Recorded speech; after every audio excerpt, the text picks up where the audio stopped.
As a TDCJ employee, it's your duty to make sure that offenders in our custody don't cause harm to themselves or others.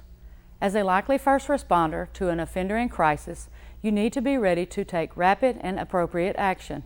Remember, if an offender begins to act abnormally, don't wait for them to get worse and become a danger to themselves and others. You need to act immediately. Let's begin by classifying two types of offenders displaying abnormal behavior. First, an offender with mental health issues may be acting abnormally, but doesn't appear to be at imminent risk of harming himself or others. Then, there's the offender experiencing mental health distress who's also acting abnormally, but is at risk of harming himself or others. In fact, an offender who appears to be in mental health distress should never be left alone. Seek immediate assistance. Anytime an offender appears to have mental health issues, submit an I-214 referral to a medical or mental health professional. The following steps are designed to help you identify offenders who need help, depending on the severity of the situation. Step 1. When requesting assistance, state your name, location, and give a brief description of the incident. If appropriate, initiate the incident command system and request assistance. Step 2. If it appears the offender is in mental health distress, don't leave the offender alone. And Step 3. Contact medical or mental health staff immediately for behavior that may cause harm or injury to the offender or others. Use your correctional officer information card to identify the signs and symptoms of suicidal behavior. Remember, always seek immediate assistance for offenders experiencing mental health distress and fill out the I-214 for offenders exhibiting mental health issues. You can get this form from your supervisor. Complete sections 1 and 2, sign and date it, then turn it into the medical department. As you watch this first scenario concerning an offender with mental health issues, think about your response and what actions are required. Man, I'm tired of you taking my stuff, man. You need to leave my stuff alone. Man, I ain't taking none of your stuff, man. I ain't been messing. No, you've been messing with my stuff. You've been taking my stuff. You need to leave my stuff alone. Hey, what's going on? Man, this dude keeps taking all my stuff, man. He keeps taking all my stuff. I'm tired of it, man. Okay, I know you're upset. Let me get you some help, okay? All right. All right. Yeah, what's going on? Hey, Sarge. Officer Smith just relieved me that I'm submitting a I-214, a referral on mental health issue on an offender. Where's the offender at right now? He's in his cell and he's calm. Okay, I'm gonna go run this to medical and I'm gonna go talk to him right now. Yes, sir. Thank you. Let's review what happened in that scenario. First, the officer observed the offender's abnormal behavior and questioned him about it. Second, the officer completed the I-214 mental health referral form to notify medical or mental health staff. Third, the officer made sure the form was delivered to medical staff by notifying his supervisor of the situation. He also could have delivered the I-214 himself. Next, we'll see an offender who is in mental health distress. Remember, never leave an offender with these symptoms alone and always call for assistance. As you watch, think about how you would deal with this situation.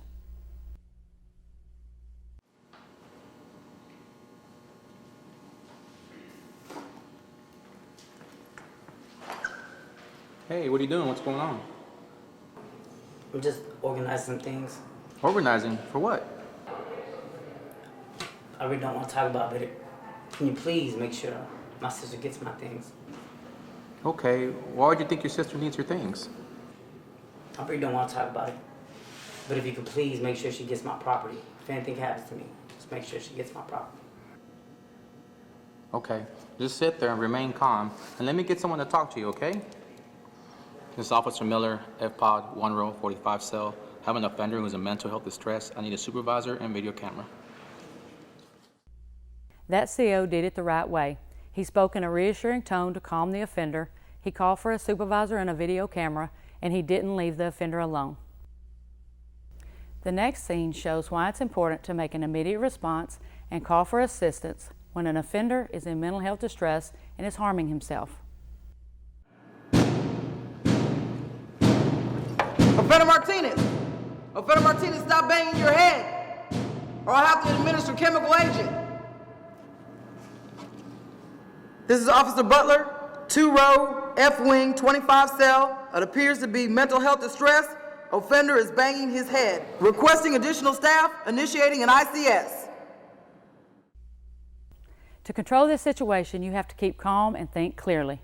You need to calm the offender and try to stop the destructive behavior. Get on the radio immediately and state your name, location, and give a brief description of what's happening. Request assistance and initiate ICS. If the offender continues, give 2 orders for the offender to stop the behavior, then administer chemical agents if the offender doesn't comply. When it's all over, fill out an I-214 and contact mental health staff. Of course, offenders in mental distress are not always found secured in their cell. While watching this scene, remember that your priority is to secure the offender and call for assistance.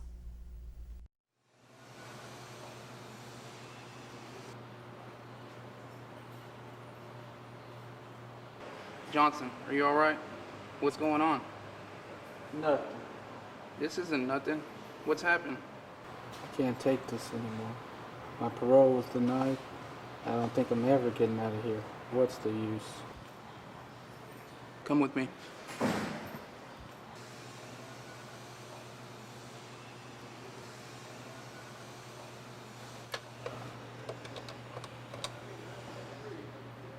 Lieutenant Jenkins, this is Mr. Brown in maintenance. I have an offender who needs a mental eval. Yes. His name's Timothy Johnson. His number is 123456. Yeah. Can you have someone come down here and escort him to medical? Okay, great. I'll call medical and give him the heads up. Thanks. Someone's on the way to escort you to medical so you can get some help. You have to think fast in assessing these situations. Call your security supervisor. Tell them what's going on and ask for an escort to take the offender to medical. Like Mr. Brown, you need to call medical and let them know what's happening so that they can prepare to deal with the offender. And remember, never leave an offender who is in mental health distress alone. Stay with them until the escort arrives. In the last scenario, offender Johnson could have been thinking about suicide. You should take the time to learn how to recognize the high-risk factors associated with suicide. You'll find that most of them are on your correctional officer information card. A recent set-off or serve-off, this is what offender Johnson's problem was. As you can see, there are other examples. Along with the risk factors, the card has statements that someone with suicidal thoughts may say, like, "No one cares. My family would be better off without me. No one would miss me if I were gone." There are no behavior or mood indicators that say, with absolute certainty, if someone will try to commit suicide, but the ones listed on your correctional officer information card must be taken seriously. It's an excellent resource to help you identify mental health risk factors that might affect offenders. The card also includes information about sexual assault and abuse, which may cause victims to attempt suicide. First responders rely on careful vigilance and a keen awareness of the signs and symptoms of mental distress to prevent offenders from harming themselves or others. Your correctional officer information card describes the changes in offender behavior or mood that might require evaluation by mental health staff. Keep in mind that offenders aren't the only ones susceptible to mental health issues or mental health distress. As you watch this final scene, remember that your coworkers might also suffer from these problems. I'm worried about you. Is everything all right? I'm okay. There's just problems at home. You know, sometimes I'm not even sure if I'll be able to make it to work. Well, if you need to talk to somebody, I'm here for you. Oh, thanks, Sarge, but I think it's something I need to handle alone. Okay. Well, I'm worried about you.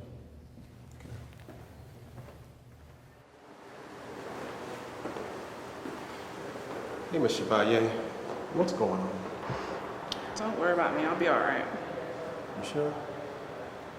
Now, we can talk out these problems if we want to come up with solutions. I'm worried about you. Well, If you prefer to talk to a CRISP team member, I can get someone for you. Well, how about the Employee Assistance Program? If you look here, here's the contact number. And I know if you call this department, then we'll be able to help you with your problems. Okay? And just remember that I'm here for you. Okay. Everything you've seen about the signs of mental distress in offenders can apply to staff as well. and you need to be aware. Ms. Chevalier's sergeant recognized that she needed help, but it didn't have to be a supervisor. All of us need to care about those around us. It matters. On the unit, CRIS team members are trained to deal with the emotional problems brought on by stress, and be prepared to give the Employee Assistance Program number to any coworker who needs help. You can get the phone number from your Human Resources representative or by visiting the Employee Resources section of the TDCJ website. Click on the Employee Assistance Program link and scroll to the bottom of the page. The EAP professionals can help employees deal with many issues, usually at little to no cost to the employee. Mental health issues and mental health distress affect everyone, and as TDCJ employees, it's our duty to make sure that no offender harms themselves or others while in our custody. We also have a responsibility to look out for the well-being of our coworkers. If you see signs of mental health issues or mental health distress in others, take appropriate action right away.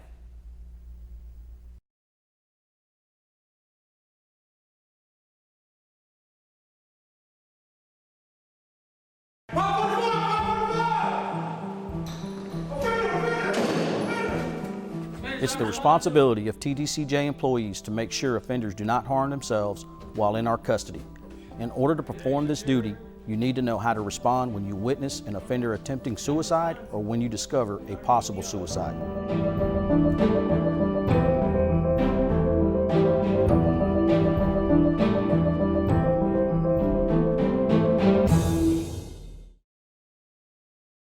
Everything you need to know is spelled out in Security Memorandum 05.20.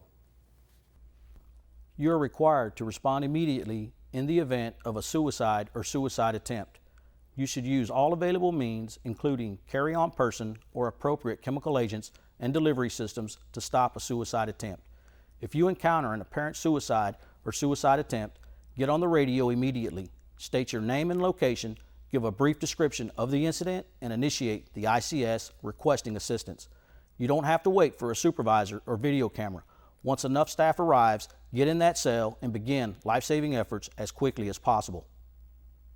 As professional corrections officers, we must make every effort to prevent a suicide attempt, but not at the expense of safety. Before stepping into an offender housing area or cell, consider this might be a manipulation attempt. You need to remain aware of potential security hazards at all times. Assess the surroundings and what you know of the offender's past behavior, such as the offender's history of aggressiveness, their custody status, their size, and any other security concerns that may increase the likelihood of injury to you or others. If you are dealing with high-risk offenders, like those in administrative segregation, be especially alert. This is Officer Scott. I'm in F-Wing, B-Pod, 1 row 45 cell. I have an offender hanging and requesting additional staff and initiate an ICS. Jones! 545! Offender! A video camera or supervisor is not required to continue life-saving efforts. Do not use chemical agents if the offender appears to be unconscious. Once you've entered the cell, begin life-saving efforts immediately. Let's lift him up. In the case of hanging, begin your life-saving efforts by trying to reopen the flow of blood and air. Raise the victim's torso to relieve the tightening pressure of the noose. Try to manually loosen or untie the noose. This is a life-saving response kit. Inside is a 911 tool, a CPR one-way breathing mask, 2 pairs of latex gloves, 2 antimicrobial towelettes, and a biohazard bag. There may be other unit-specific items as well. If necessary, cut the noose with the 911 tool. It's specifically designed to cut material without injuring the victim. As you lower the offender to the ground, maintain C-spine stabilization by supporting the head while keeping the neck aligned with the head and spine. You're working to prevent the head and neck from bending forward, backward, or side to side. He's unresponsive. Starting CPR. If CPR is necessary, the first responder begins chest compressions until a supervisor arrives to provide rescue breaths. Sergeant here. Sergeant, rescue breaths. The mask permits mouth-to-mouth resuscitation without skin or fluid contact. 1 and 2 and 3 and 4 and 5 and 6. That's how you handle a worst-case scenario. But there are times when vigilance can prevent this from happening. Sometimes you may notice changes in an offender's behavior that might indicate they are considering suicide. Refer to your correctional officer information card for a quick reference to suicide risk factors and warning signs. Now, let's look at a few other scenarios that show some best practices when dealing with a suicide attempt.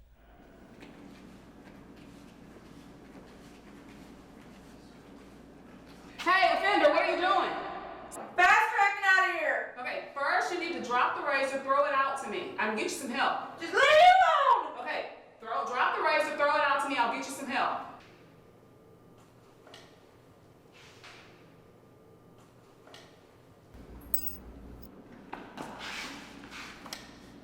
This is Officer Chevalier, D-Pod 1 row 32 cell. I have an offender that appears to be in mental health distress. I'm requesting a supervisor and a video camera. In this situation, the CO calmed the offender by speaking in a reassuring tone, then called for a supervisor and a video camera. The most important thing the CO did was to stay with the offender. The offender in the last scene was compliant and stopped cutting. But what if she had ignored the correctional officer?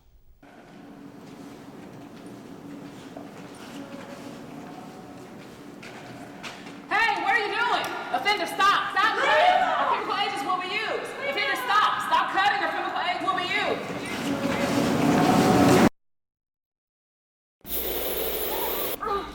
This is Officer Chevalier, D-Pod 1 row 32 cell. I have an offender cutting. Chemical agents have been utilized. I'm initiating ICS and need assistance. When responding to a suicide attempt, give 2 orders for the offender to stop the behavior. Administer chemical agents if the offender fails to comply. Then get on the radio, state your name, your location, give a brief description of the incident, and initiate the ICS requesting assistance. Remember, our goal is to prevent offenders from attempting suicide. Refer to your correctional officer information card for a quick reference anytime you see an offender exhibiting questionable behavior. If you notice changes in an offender's behavior that may escalate to the point of self-injury, complete an I-214 to ensure the offender receives the help he or she needs. Offenders aren't the only individuals who can suffer from mental health issues and mental health distress. Your coworkers are at risk too. If you notice a coworker displaying symptoms of mental distress, reach out to them or notify a supervisor who should offer the employee an opportunity to speak with a CRISP team member. If the coworker doesn't feel comfortable talking with the supervisor or the CRISP member, you or the supervisor can give your coworker the number to the Employee Assistance Program, 866-832-5927. This number can be found on the Employee Assistance Program page of the TDCJ website or through your Human Resources office. One last thing, and if this sounds repetitive, it's meant to be. Stay vigilant and aware of high-risk behaviors. Refer to your correctional officer information card as a quick reference for suicide risk factors and warning signs. Perform your duties according to policy. Know your responsibilities in an emergency. And remember, everything you've seen here can apply to agency staff as well as offenders. If you see a staff member with mental health issues or mental health distress, put them in touch with someone who can help, like a CRISP team member or the Employee Assistance Program. Thanks for watching.